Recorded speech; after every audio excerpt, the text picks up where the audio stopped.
we've had a common interest in research, and we've had, in our years of experience in the academia, we've had numerous encounters with research students, research programs, coordinating them, and we've supervised many students, as most of you all are doing at the moment, and examined, reviewed for journals, all of that, and we've seen certain areas that we thought would be good to speak to academic community about. And also uh, we've been research students doing our undergraduate masters and PhDs, and again as supervisors, and mentoring students. Again, we've identified the need for students to address certain issues that they would have for a smoother journey. So with those in mind, we authored 2 books in a series, what we call Master in Research.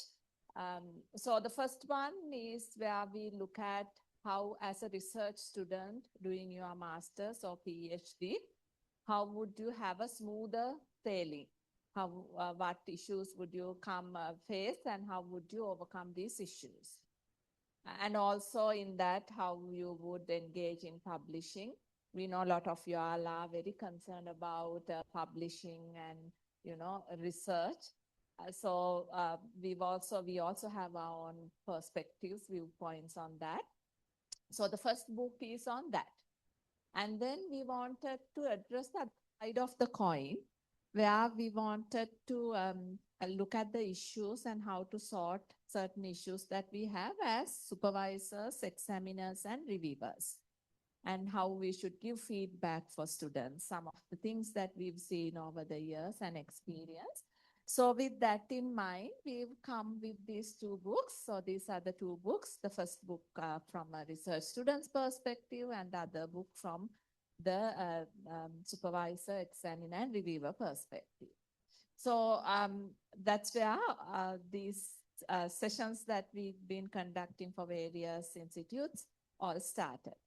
So what we will be discussing today is on the first part of the session would be where we will be look at some of the common challenges you face as a researcher or a research student, how to keep the momentum, how to maintain a healthy relationship with your research supervisor, how to receive feedback positively, and how to publish from your work. And then the latter part of the session would be on the facilitating others' perspective, where we'll be looking at the multiple roles we have to play, the importance of those roles, and how to be a more effective research supervisor, thesis examiner, and reviewer, and provide respectful feedback. So that's the plan for today. For us to get a quick understanding to gauge what the audience is, how many of you have already completed your PhDs? There are a few, of course, that we know. Others, those who are reading for their PhDs, masters? Most of you are. Okay, so then I think we are on the right path. So let me start first with the first book, contents or the areas that we address in this first book. Being a researcher and an academic. So as you all know, we engage in this, doing these research degrees, master's, PhD, because it's part and parcel of our academic profession. And then together with that, we also have to engage in research. So while we do our master's, PhDs, we of course engage in research, but then even after that, we have to continue being a researcher. So most probably your journey as a researcher starts with your undergraduate research, master's research, and your PhD. So we realize that it's very important that you select an area or a topic you are passionate about. So all of you doing your studies, or there might be a few who's thinking of PhDs, would select an area or a topic that you are passionate about, because you'll be living with it for the next couple of years. So it has to be an area that you are very passionate about. But at the same time, we think it's important that you also I think about the impact that you want to make through your research. Have you selected this topic merely because you needed a worthy topic for your program, for your PhD, for your doctoral studies, or because with that you also have a passion, you want to make an impact with your topic, or else whether because there is a gap, a significant gap that you can nicely present, problematize, or together with that, there is also something that you are passionate about, that you can really make an impact with. So in that, we think you also need to think of your identity, your image as a researcher. What do you want to, how do you want to position yourself? How do you want to contribute to the wider discipline, to the industry, to the wider society, to the country? How can you make an impact? We've seen in many instances, we are so as academics concerned about publications. Tarusha will talk more about publications later on. We are very concerned about publications, doing research, presenting in conferences, that we would take anything that comes our way. We will do the research, forget about it, and move on. So our research portfolio will have various areas that we've researched on. And then when you stop and really reflect, what impact have I made? How have I really contributed to the wider conversation? And also, how have I really impacted the practice? We generally don't tend to stop and think. No, we stop, we do our research, we submit our thesis, we might publish, and we move on. But what we want to say here is, while you will be forced to go into research in different areas because you will have to supervise students who are doing studies in various topics within a discipline, also think of where you want to position yourself, and think of the sustained positionality. So when you do research, or if you have the ability to select research student, whom would you select? Or students, will you select the students who are in a certain area that you are interested in, or you would just select anybody? So these are some of the things you would initially have to think about. Otherwise, it really might not make any difference, no? So my husband is in another area. He's not an academic. He's in the industry. He sees me doing research day in and day out, night, evening, morning, 24 hours sometimes. And yeah, so what have you really done? Who reads your research? And I go and look at my citations. Some studies I have no citations, some one, some few, some have some significant number. And when I go to those articles, I see they are also very academic, and nobody reads those articles also. Maybe no practitioner reads them. So then I've also started thinking, do I really make an impact? But then I realized, no, I do. In the area that I am passionate about. So my research is in the area of gender and organizations. I do research about women empowerment, about harassment, violence. I do a lot on diversity and inclusion. And because I've sort of positioned myself in that area, I get to contribute to a lot of the debates and conversations that happen in the industry. I get to help companies develop policies, procedures, practices, handle cases, share my ideas with the industry. So at least I think I've made at least a smaller contribution in some way. But still, for all, I think it's not enough. So that's where we think you need to first think about when you think of your research area. So we are not going to talk about how to select the research area and all of that. You already know that. You might be actually advising your students on how to do that. But in terms of you, think of this sustained positioning and your identity as a researcher and an academic.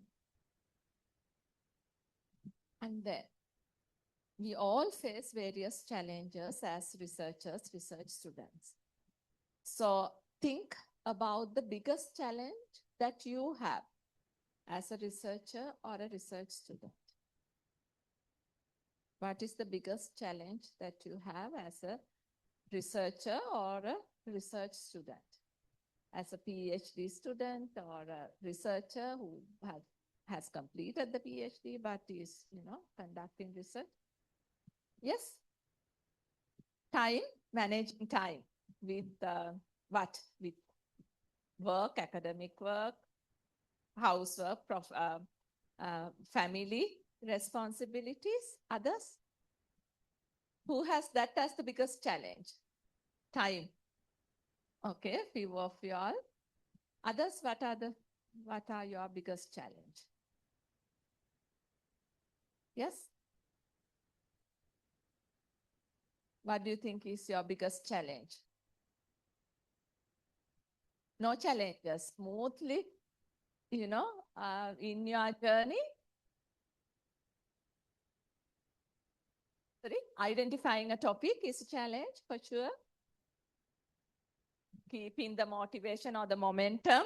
You might start with something, but then when you really get into the research or your research degree, you realize that, there are instances you lose your motivation. So you all would have certain challenges that you face. So even if you're not willing to share it in the group, but I hope you thought of what these challenges are. So we'll discuss some of these challenges that we have as researchers, research students, and how to overcome them. So some of the common challenges. So what you said, losing initial interest and motivation, lack of self-confidence, because doing a PhD degree especially, or a doctoral degree, or a master's, you rarely get positive feedback. No, is there anyone here who has gone for evaluation and the evaluators had said, perfect, nothing needs to change? Anybody? No. It's always, they rarely talk about the good points, right? They would always say, no, you have not done this right. Haven't you thought about this? Why did you select this industry? You can't do it in this area. There'll always be, criticisms, negative feedback, what we think is negative, but, this feedback that wouldn't really motivate you to get going, where you'll be feeling disheartened. And then you might feel there's limited support and understanding. Maybe your supervisors are not supportive enough and understanding enough. Your superior at work is not understanding. Family members are not understanding enough. So that might also affect your study. Poor time management or work-life conflicts, lack of focus. When you have so many things to concentrate on, you might lose the focus and it might delay things. And you might feel it's a very lonely place, this doctoral journey. You are all alone. So this is also a challenge. You might be stuck in a boring phase of the research. You might not see an end or a way forward towards completion in certain instances. Funding might be an issue, financing might be an issue. And then we also have the pressure to publish. So while you do your studies, while you do your job, while you look after family, you will also have this pressure to publish. So how are you going to, again, comes to how are you going to manage all of that? And poor supervisor relationship might add more pressure on you. So there might be other things. So we will move on and see how we can address some of these issues. But before I move on to some common advices that we thought have helped us, and we thought that it's good to share with you all, we would also like you to think of this about your relationship with your supervisor, research supervisor, because we believe that it plays a considerable role in your research journey, because it's you are the main actor, but then the main supporting role is the supervisor. So just for you, you don't need to share this with anyone, but see where you are. How is your relationship with your supervisor? And how is it affecting your research? So reflect, is it delaying? Is it really helping you move forward? How is it affecting your studies? Think about it and keep it within you. We'll see whether we can give you some points to address these later on. So coming back to the challenges, so we've decided, as I said, some of the things that had helped us. So it's very important that you develop a routine and make research a part of your everyday work. So this really gets you going, especially when you have all these other pressures that you have to deal with. So every day you have to, I think it's a must that you spend some time on your research, especially when you have to complete your doctoral studies, for sure. So 1 hour maybe to read and write both. Read a bit, write a bit from the beginning. If you have this routine established, it will be very easy for you to complete your studies on time. We both have actually completed our studies on time. She had even gotten an award for timely completion. So 3 years dot, we've finished. Because we've had that routine inbuilt into our everyday work while we were doing our research as doctoral students. And even now, every day, we engage in some form of writing, revising, reading, some form of work related to research. And we have some students of ours. So there is this one student that I supervise at the moment who holds a very demanding, very high position in the government.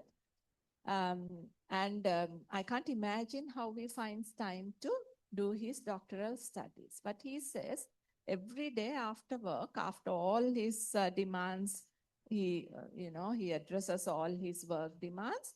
In office, he spends from 7 to 8 or 8 to 9 or some hour. He doesn't go home. He stays in the office and do something related to research. So he's on track, hopefully, he's planning to submit in a few more months. Tarusha also has another student in the private sector, again, high position, very busy, who spends time in the morning.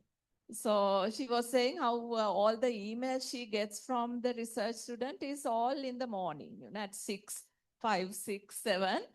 She gets the emails from the student because that's the time that he is engaged in research work. So developing this routine really helps. And it's also very important to build rapport and communicate regularly and openly with your research supervisor. So try to build a good, positive relationship with your supervisor. And that doesn't mean you meet the supervisor once in 6 months.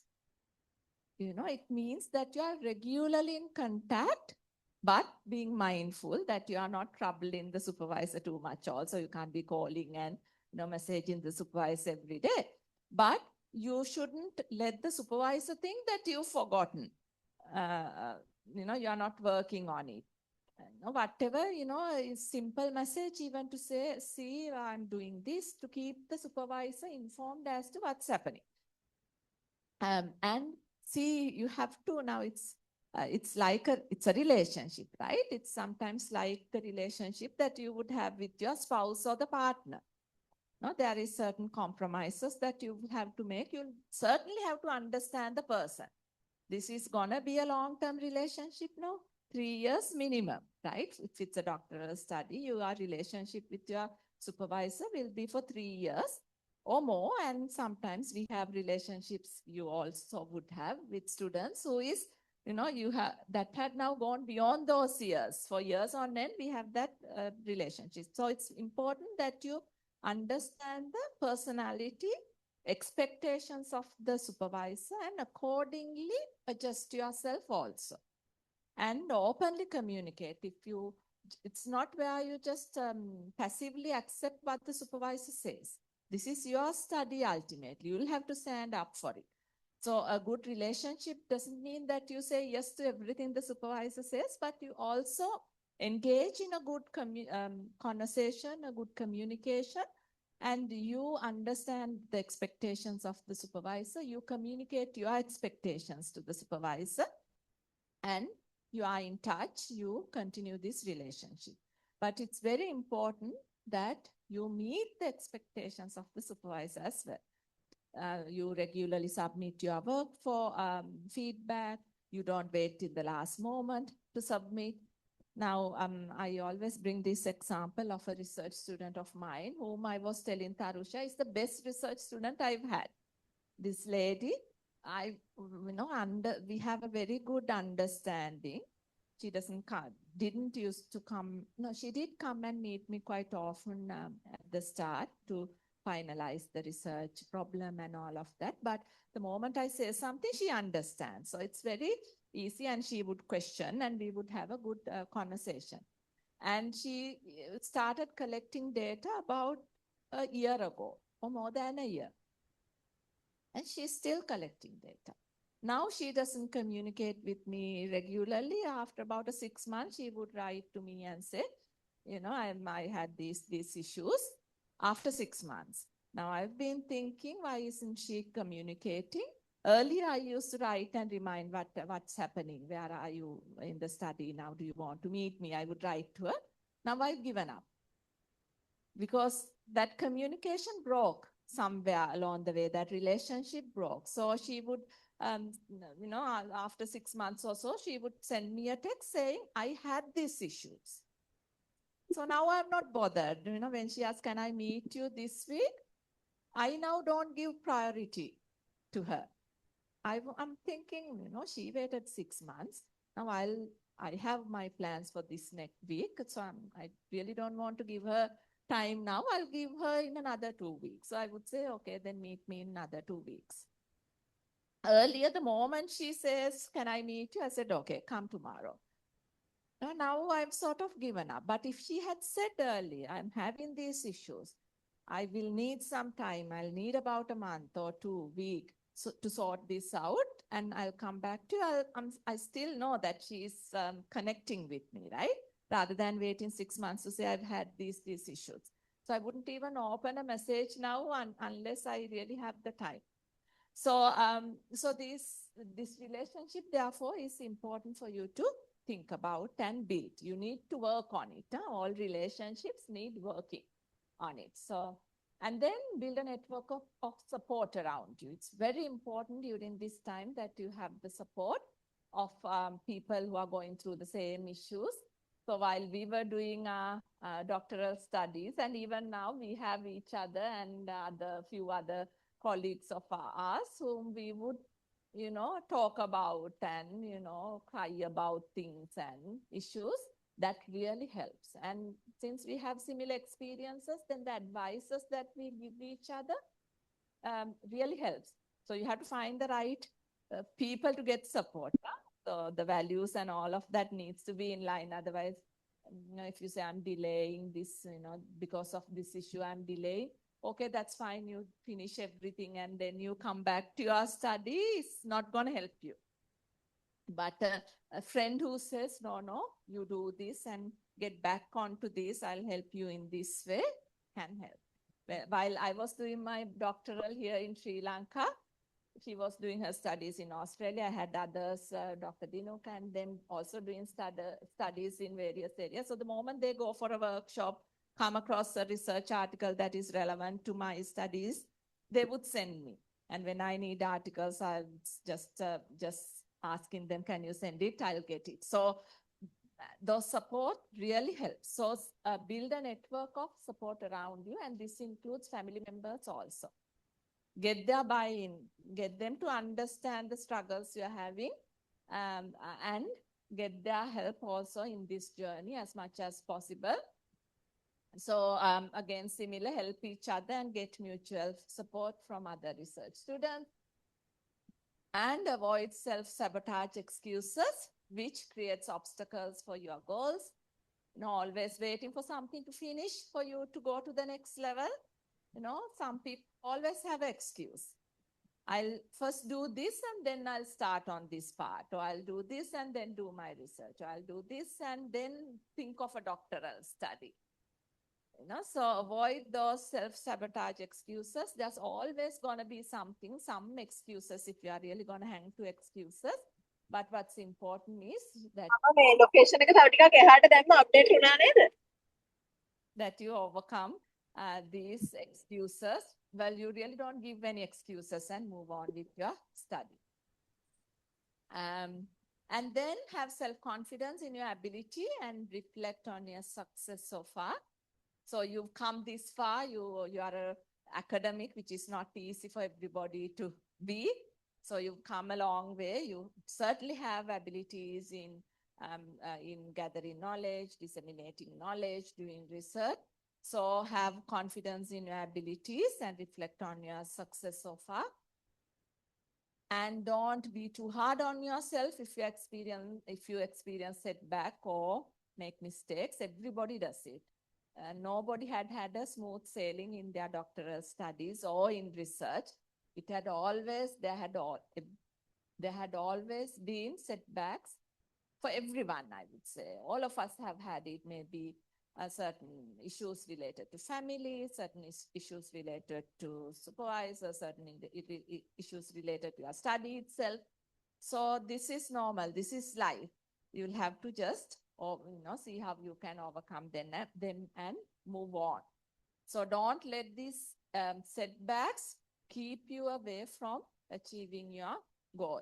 Because we've seen many students, doctoral research students, giving up their dreams. When they first join the programs, they are so enthusiastic, so full of interest for their area of study and all of that. And then after some time, they just give up for various reasons. But we can't, being academics, afford to give up, right? So we'll have to move on. So, so something that would really keep you back is dealing with feedback. So you need to deal with feedback positively. Detach yourself from the feedback and take it positively. Don't make excuses for shortcomings. Learn from feedback. So any progress review or proposal defense, viva, wherever you go, as I said earlier, there'll always be some feedback the examiners will give you. You will first feel as if the examiners have not understood what you were trying to say. That's what all of us say after we come out. We say, no, he didn't. I don't think he understood. But it's really when we are on the other side, we know, no, we've understood it and we've given feedback, but the students take it, as very negative. They don't take the feedback constructively.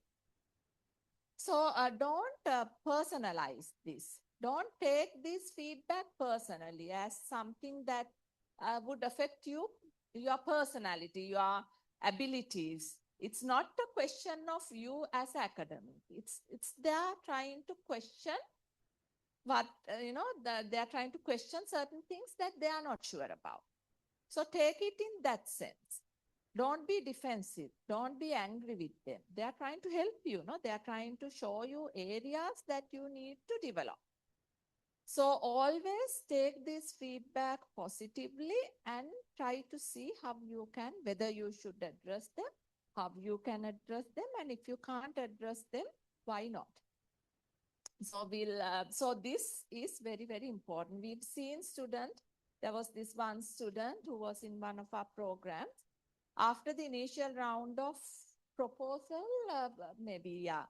After the feedback, she just gave up the program.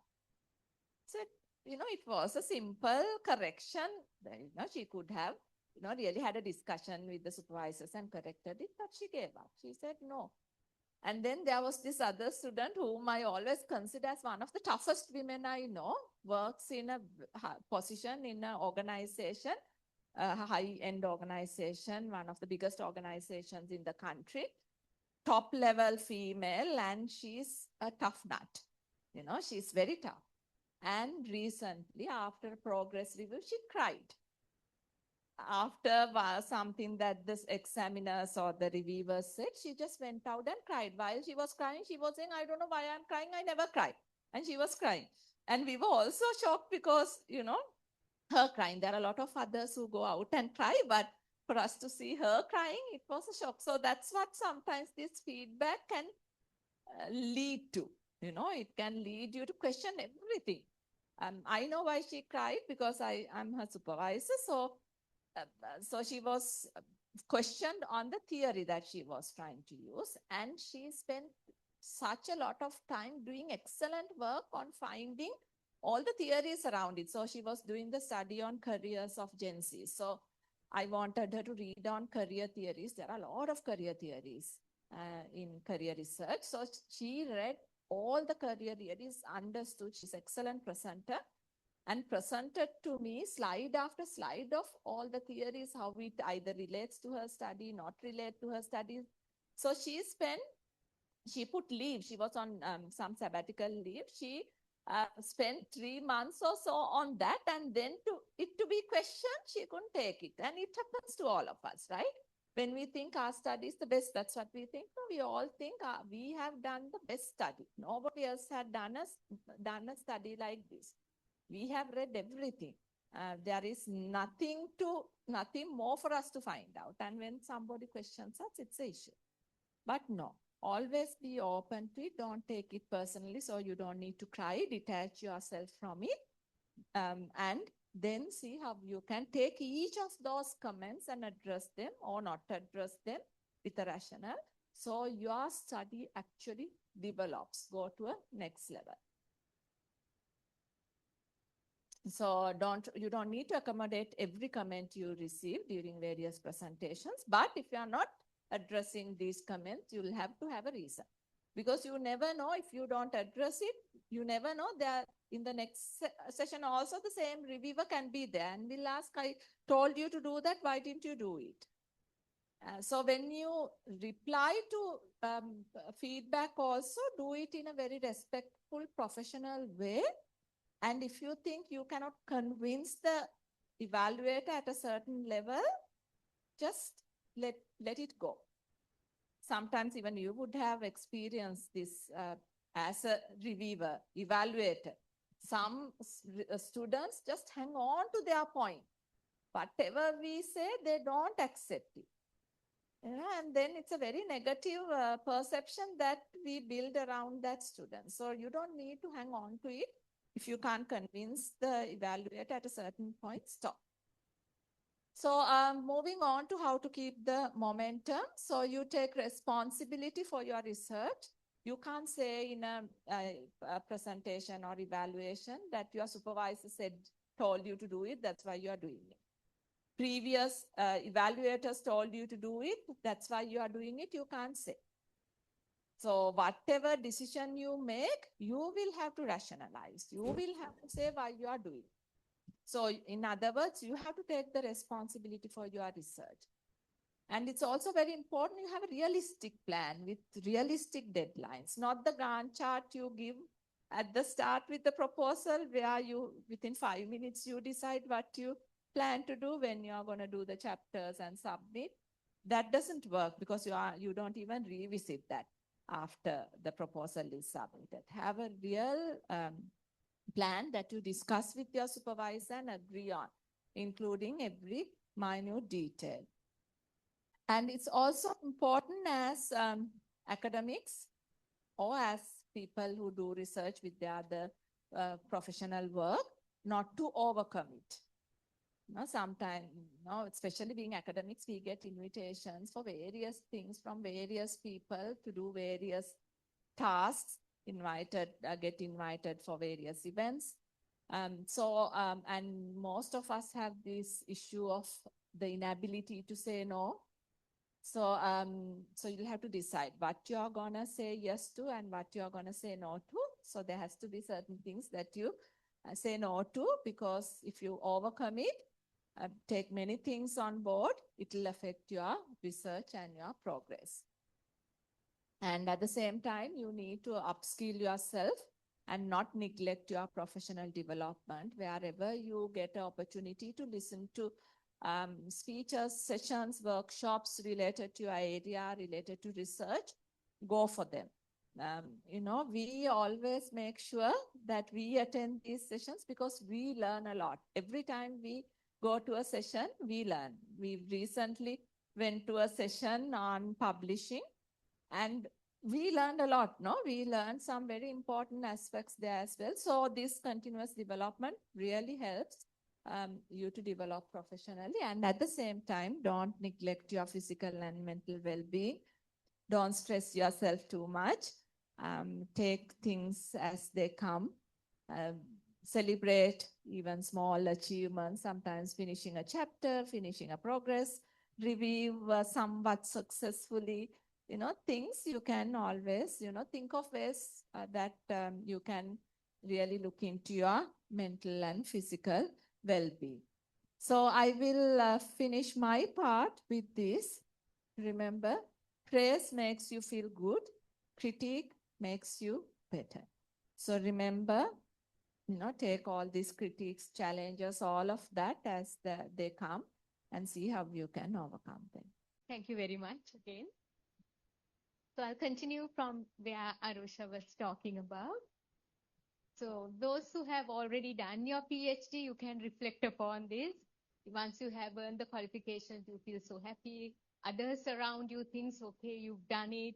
So, and some would have thought it's a very smooth sailing exercise.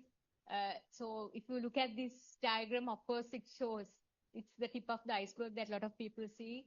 The sufferings that you've gone through to get there is so much more. And it's also a reminder for others who are embarking on it and those who are also in the process. Don't take it too lightly. Do a lot of hard work. And once you complete, of course, there are a lot of rewards. And there's, of course, a sense of achievement that you are going to gain. But as we say, PhDs, it's a kind of a license to do research. So your research journey, like just Arusha was saying, we've been continuing to do research because we are passionate about, we see the benefits, we like to help others and continue that as a process. So once you do your PhD, of course, you need to really keep the momentum going and continue your research exercise. So I know as academics and as we just heard, there's a lot of research that's happening, that's been done in SLIIT. Of course, there may be a lot of challenges as you go along as well. Think about your ongoing research and think about your publication experiences. You as academics, maybe publishing with students, sometimes from your master's and doctoral ongoing studies, etc. Can you think of the biggest challenge that you face in publishing? Can you take a few minutes and reflect on it? And maybe we can get ideas from few of you. What's the biggest challenge? Yes. Yeah, I can share. I mean, I know Tisali also, we've been working together. And of course, as you very correctly said, responding to comments. Sometimes we get 2-3 pages of reviewer comments. And then it becomes kind of uphill task. Okay, I made spend so much time, effort doing this paper. And now here we go. We have so many things to respond to. So it can be overwhelming. Of course, that's one challenge. Any other? What are the other challenges? Anything else? Or has your publication journey been very smooth sailing? Personally, we've had a lot of ups and downs. It's certainly been a roller coaster. Sometimes you may think, okay, they have done some publications, yes, but Some of it has been a very long process with several revisions, rejection, and few may be more straightforward. Any other challenges you like to say other than addressing reviewer comments? Exactly, yes. That's another very important point. We are going to talk about it later about finding a good journal for the paper, and also increasingly there are article processing fees. So how do you really manage? How do you kind of find the funding? Those are quite a lot of challenges. So we'll talk about them more. And this is something you might have seen where a professor at a Hong Kong university, where he had to really step down because of a retracted paper. Now we do publications with students, co-author with many people. So this was a co-authored paper where there was a lot of AI generated references. So presumably it was the students, that particular references would not have been rechecked by the supervisor. Of course, if they have been looking at the other parts. So just a word of caution, so we need to be very careful in this day and era where AI is extensively used. So this is just to alert you on another challenge, the challenges that are brought in by AI also. So you need to be very careful, look at the AI policy of the university, journal, etc., and see whether you're really complying with. Then we are all academics, and we know as academics are being commonly judged on their publication record. So there is always this publish or perish, debate going on, and then there's a lot of pressure for publishing. And we know when we consider our student days from our undergraduate to master's, doctoral to date, we see a clear upward trend about the interest on publication, which is great. So with that interest, there's pressure, and sometimes people try to somehow publish. So that's something we have to be very cautious. Once you publish something, it comes against your name. So you have to be really careful whether you want it under your name, whether it's worthy, and whether that's something you can really live up to and not something you later regret upon. So something we repeatedly tell our students at various sessions that we do is never compromise quality for quantity. Sometimes when you have a long list of publications, of course, it's very impressive and you get carried away. But do remember, sometimes very few articles in high rank top tier journals can be much more valuable and impactful. So therefore, it's not necessarily the number, it's the quality that really finally matters. So while we need to publish, we need to be cautious about the quality. So that doesn't mean to say all the publications that we make will have to end up in A star or A, not necessarily, that may not happen. So we need to see where we can pitch the different papers. Maybe a lot of the work with undergraduate students, we might be able to pitch at a lower level, sometimes C rank, B ranks, but then maybe your own research with doctoral students, maybe at a higher level, at A or above, and or even other articles. You can also look at the journals which are, although they are not in a very highly regarded international ranking system, which are locally accepted and which are undergoing a peer review and being handled by a reputed institute. So those are some of the things we have to bear in mind rather than merely looking at the number. Because sometimes while we acknowledge the fact you told about article processing fee, sometimes you can just pay and publish. And I know you may, as academics, may be also getting that. We get so many invitations from various journals. They say, okay, I saw your paper published here. Please submit your next paper. Within a week or so, it will be published. So moment you see that email, of course, you being very conscious about research will know that this doesn't sound right. Because sometimes we spend years on the same paper, doing so many rounds of revision. Then how can someone guarantee publication without even seeing the paper? So that really shows a red flag, which you need to be really cautious about. So if there's guaranteed publication, there is something wrong. No one can really guarantee until it goes through the peer review process. So something we always tell students and at sessions, there are no shortcuts. As the saying goes, you have to take the stairs. There is no elevator to success. So which is very true with publications. If you try to take shortcuts, coming to your point, the reviewers will see. If you have not addressed their concerns properly, they will see. So if you want to make a quality publication, of course, there's no shortcuts. Publishing in quality journals take time to write. Not only write, of course, writing is difficult for you and me, all of us. It's easier said than done. We can talk about it. But when you go down there to do it, you feel how difficult it is. But when it's a journal article, the first version, it's not going to get accepted. So you might have to, through the peer review process, you might have to do multiple rounds of revision. There is an instance with one of my colleagues and a PhD student. It was a rank journal, and we did about 5 rounds of revisions, and eventually the paper got rejected. So it does happen. I mean, that's an art journal that I have published. I was very conversant with the dialogues, debates going on, and I had reviewed articles in that journal. So I kind of knew well about the journal. But still, sometimes even after review, several rounds, it can get rejected. So you can't rush. It's really slow and steady wins the race. You have to take the process gradually and make sure to ensure quality.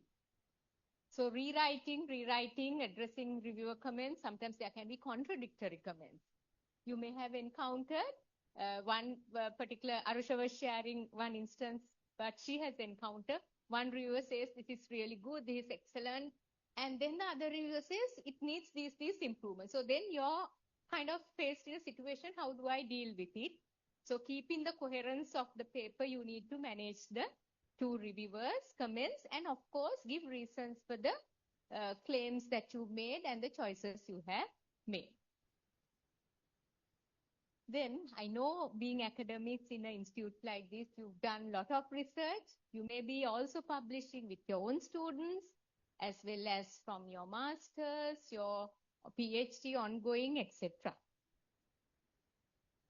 Then you know about it, but we'll also talk about some points to ponder when you're developing a research paper. First thing is, of course, you need to discuss with your research supervisor because that research supervisor might have kind of more expertise in terms of publication, so they may be able to help you out in the process. As we say, converting a thesis to a publication is no straightforward process. You can't simply take your chapters and convert it to a thesis. So there are things that you need to really work on. So supervisors' inputs can be really useful. Then also, especially at a doctoral level, you might think, okay, this is a lot of hard work. You may be spending 3 years or more. So it's a lot of hard work. Finally, the so what question Arusha was also talking about, you might think not necessarily one paper. Can't I develop several papers out of it? So then you can think, okay, can I develop multiple papers from my research? So when we say multiple papers, there's no hard and fast rule. As you would also know, you may be having experiences on developing multiple papers. If you feel, okay, I have done so much work, I can't fit in all what's in my thesis to a single paper, you might decide how you can segment it to several. One can be if you've done a very thorough literature review or a systematic literature review, that may be an opportunity for a publication. So a literature review paper could be done.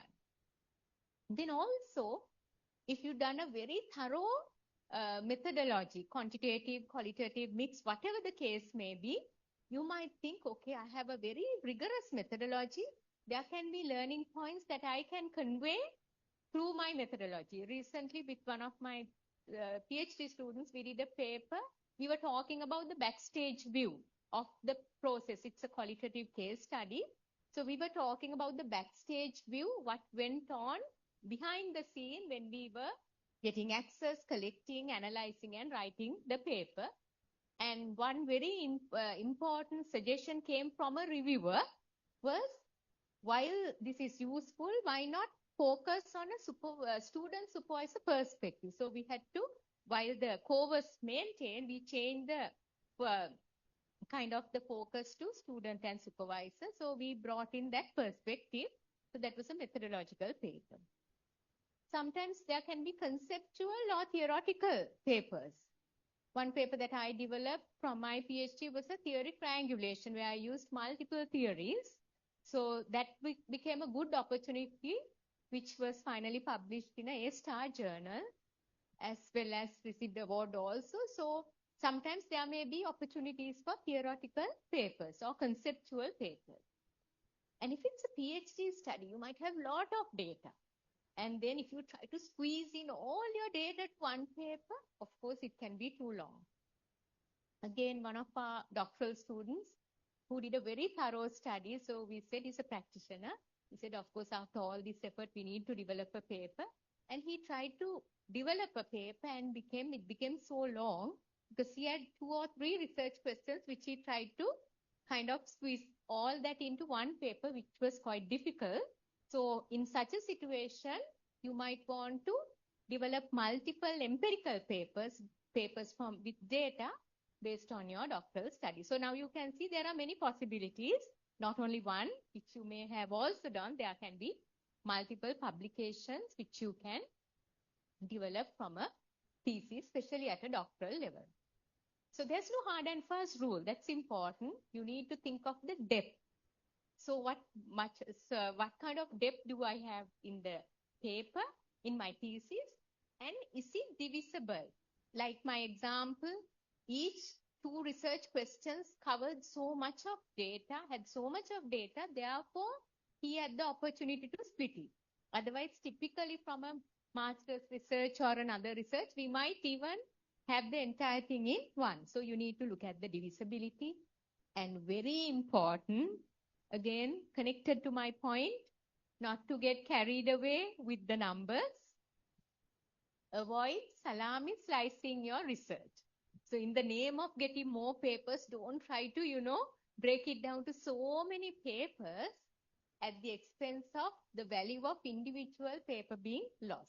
Because it will really dilute the value of individual papers if you try to break it into too many. So it's a fine balance that you need to maintain. And it's a conversation you need to really have with supervisors, then come to an kind of an agreement about what kind of papers and how many and when you can develop these as well. So when you can develop the papers is another concern. Whether you are going to have these papers developed during your PhD journey or after. If I take just 1 minute, what would you think? Is it during the PhD study or after? Or it could be anything. It could be anything actually. So there is no hard and fast rule there also. So some of the literature review paper or a particular methodological paper, you could even develop during, but of course it can delay the process because I remember the theory paper I mentioned, it took a long time. And I was at that moment, we want to finish the PhD. And I was thinking, why am I working on this for so long? If I worked on my PhD, I could have completed a chapter. So it's kind of a balancing act based on your requirements, the scholarships or your study leave period, any requirements of the degree conditions, all that has to be considered when you're deciding whether during the doctoral study or after that you are going to publish. So it's not a decision that you can just make considering one point, one factor, but has to be looked at from multiple considerations. Then whatever the kind of paper you develop, ethics is something which is so important in research.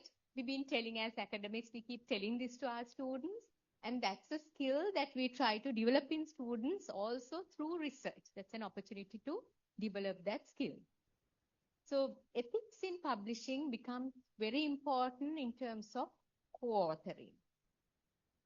again, you need to have that conversation with your co-authors. Presumably, of course, it's only right to co-author with supervisors who have guided the research.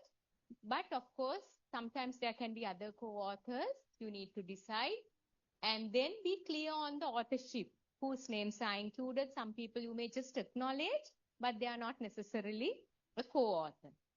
And as academics, we may also be, part of others' research projects, others' papers, which we may give inputs in different aspects based on our expertise in the domain, based on our expertise in the methodology, based on our expertise in the theory.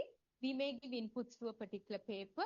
So if we are a co-author, we need to do justice. There should be a valid reason for our name to be included in the paper. So that's all about ethics, about whom you include, whom you take on board as co-authors, and doing your part, being ethical when you are a co-author. So you need to be honest, responsible throughout the research process. Sometimes students, just to get this going, they can try to write something and give, but then we need to really make sure and tell them the importance of being honest and responsible. Our research studies are now governed by ethical review committees, which you need to get approval, and then those ethical guidelines have to be followed. And sometimes examiners or journals, they may even ask for those ethics approvals, etc., or certain transcripts. You have to be very truthful in that. So all those are very critical things. Something relating to publishing, which need to be really talked about, is concurrent submission. What's concurrent submission? Concurrent? Exactly, yes. So you've done your research, lot of hard work, and you've done a further amount of hard work and developed a paper. So you're very eager to publish it. Obviously, that's quite natural.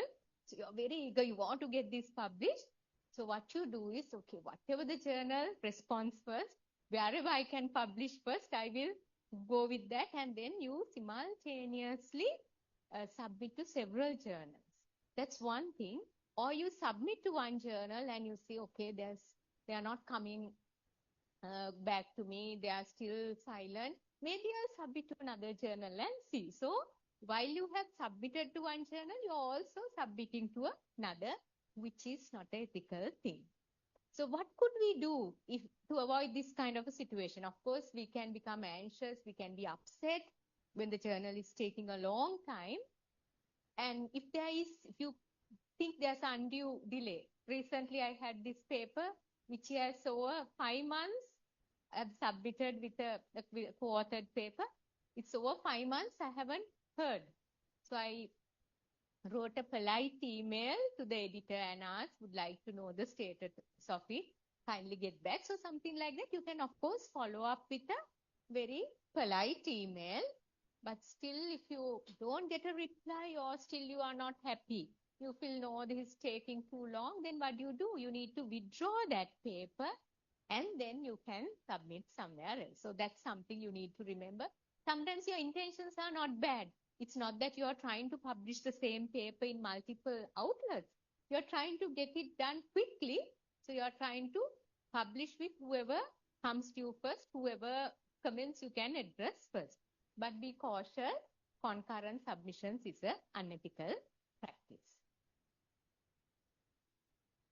Then while you've done a lot of research, some of this you might very well know, but sometimes might be useful to reinforce the importance, and you might be able to kind of get some inputs about further targeting a paper. I think one of you brought this up as well, finding an art journal and also managing the funding. So this is about how to write a paper to a target journal.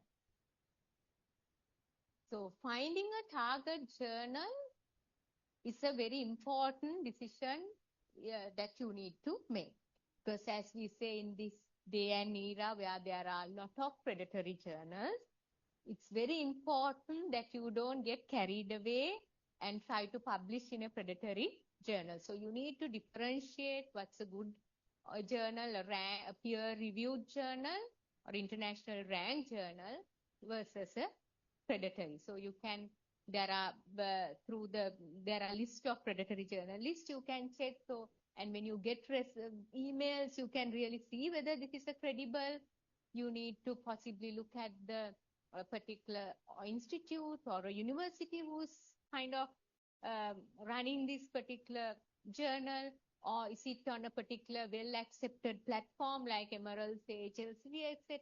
So there, and also who are the editors, editorial board members, who are the reviewers. So by visiting the website and looking at their past publications, you might be able to gauge. I remember at a particular lecture, I think, at a doctoral student's particular lecture, we had given some article review activity for students.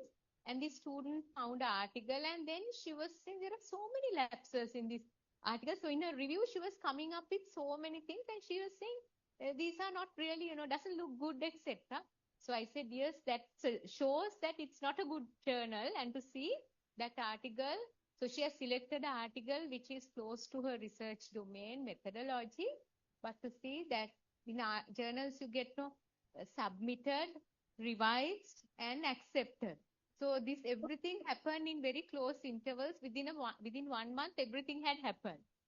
And so I said that's one indication to show that this is not quite a good journal. Within 1 month, everything to be happening, revising all that and accepting was a kind of a red flag.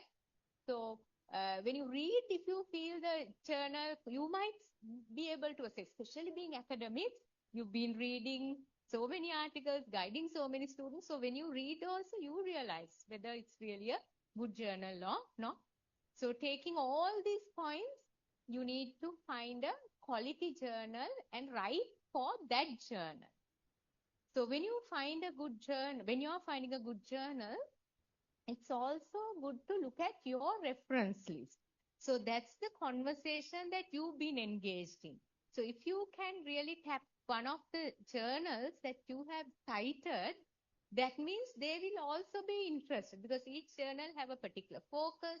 They are dealing with a particular conversation. So that may help you to really make your paper a good match for the journal. And also you need to be cautious whether they will be receptive. Best of papers can get rejected. Sometimes it may not necessarily be that your paper is bad, but it is because that your paper is not a good match for the journal. Certain papers are focused on a particular domain, HR, marketing, finance, etc. So if your paper is something else and you try to submit there, they may not be happy. Or certain papers will have a particular methodological focus. Only quantitative, only qualitative, only mixed method. So if there is no methodological match, then there can be an opportunity for rejection. And also context.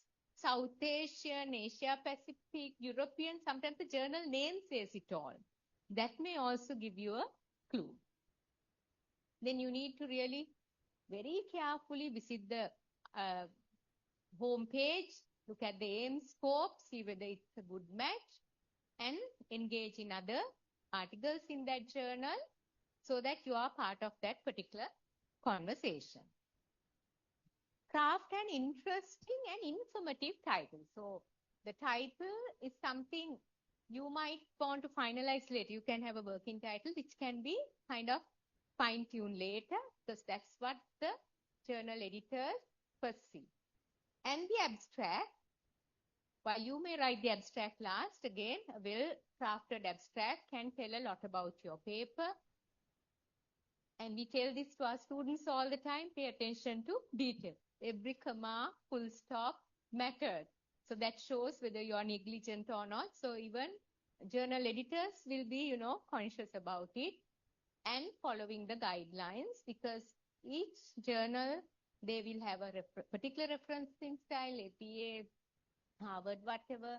Word limits could differ. Then how the spacing, all that. So you need to really follow the guideline. So once you really submit based on these particular guidelines, of course, your paper can get accepted, which is a very rare instance that it get accepted in the first go. There will be, you can be happy if you get a R&R, revise and resubmit decision. So we say never let go the opportunity. The R&R, try to address all the comments point by point and then take it to the next step. But of course, there are instances submissions get rejected. Any reason you can say why typically submissions get rejected? Why do submissions get rejected? Based on your experience, or you may have rejected some papers that have come to review, or you may have had your own experience, friends' experience, anything. Why do submissions get rejected? You can come up with a long list, but we'll look at some common reasons here. Anything? Because we have all gone through the process, rejected, reworking, resubmitting, and of course, eventually getting accepted. Any reason? If you think of any of your experiences, why it would have got rejected? Anyone? Or shall we then look at the various reasons? So we've got many here. We will, in the interest of time, we may not go through all. But especially if your paper is not a good match for that journal, if you have not really spent time to ensure that the journal's aims and the journal's focus is really in line with your paper, of course, typically it can get rejected because especially high-ranked journals, they have a high percentage of rejections. And if there is an opportunity, they will, of course, reject you, especially if it's out of scope. Then typically, sometimes it can be a very good paper, but the way you communicated, you're not passing across the message well. So you have a lot of novelty contribution, but you're not conveying it well, especially English is not our native language. Naturally, that barrier can be there. So that's another reason. Research questions are not clear.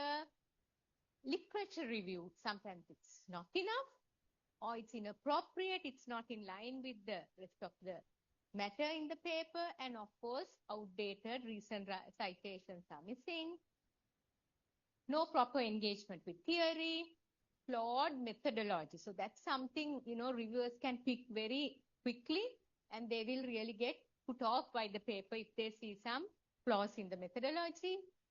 Unclear writing, poor language, and lack of coherence. We say from the beginning to end, it has to have a good coherence, a nice flow, and lack of flow can be a ground for rejection. Excessive length. So I know it's quite tough when you have a thesis and you need to limit that to sometimes 8,000, 10,000, or maximum 12,000 words. But that's a skill that you need to develop also when you are developing a paper. Be very tight and focused. When it is covering many things on the surface, that's also a ground for rejection. Or, as we say, promising mountains and delivering molehills, where you talk big that you're doing so much, but finally you're delivering much less.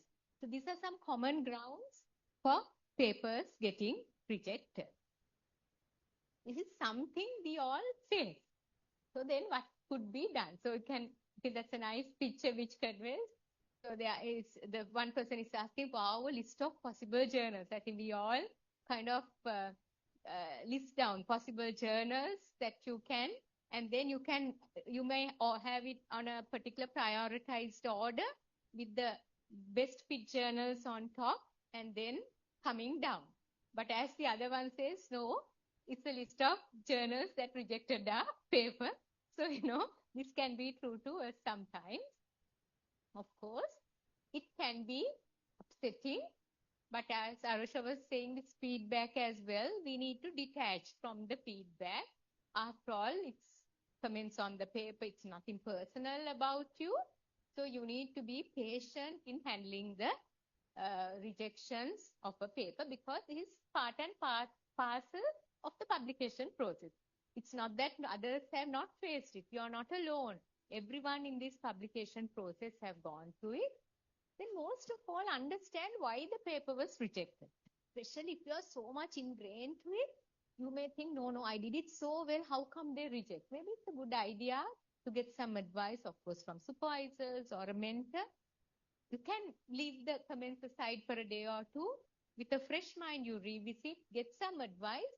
Then you might actually understand the rationale. You might really accept, yes, there is a problem or there is a mismatch or this needs improvement. You may be able to rationalize their decision better. Then try to improve whatever the reviewers have said. Try to improve wherever possible, not mere cosmetic changes. Cosmetic changes means just editing here and there, adding a small sentence here and there. So if you kind of do those things, that may not really give a full value to the paper. But of course, everything the reviewer has said, you may not be able to do. So they would have given their rationale for rejection. Sometimes if they are talking of a different focus, new data, different perspective, well, you might not be able to, but there are certain comments because we have seen through our own experiences, through reviewer comments, some of our papers have significantly improved. So a rejected paper could be actually improved significantly when you are submitting to another journal based on the reviewer comments. After all, they have taken a lot of trouble. Reviewing, when you review a paper, typically it's a voluntary job. There's no payment involved. It's a lot of time. So you need to also respect the fact that they've taken effort to help you. Reframe the submission to the next journal. So think where you need to really change, maybe in line with the focus of the next journal, engage with the conversations of that journal, rather than merely submitting the same thing. Some improvements are really needed. And do remember, it's a small world. Although it got rejected by one journal, in the next journal also it can still go to the same reviewer. Because when there are people with particular expertise in terms of domain, methodology, theory, so these journals sometimes have a particular pool of experts with the particular paper. It can go to that same reviewer, and that reviewer can be very annoyed to see that the paper has been again resubmitted without any improvements being done. So those are the key things that we want to mainly talk about in terms of publication. Of course, something we as a takeaway point is there is no easy way out. It's a lot of hard work, no shortcuts, but do remember always there is light at the end of the tunnel. And as academics, it's an inescapable thing. It is part and parcel of our work, and that shows our credibility as academics. And also we can take the research findings to the classroom, which can enhance the teaching learning experience as well as kind of really elevate our profiles as well. So with that, we are completing the first part, and then we can move to the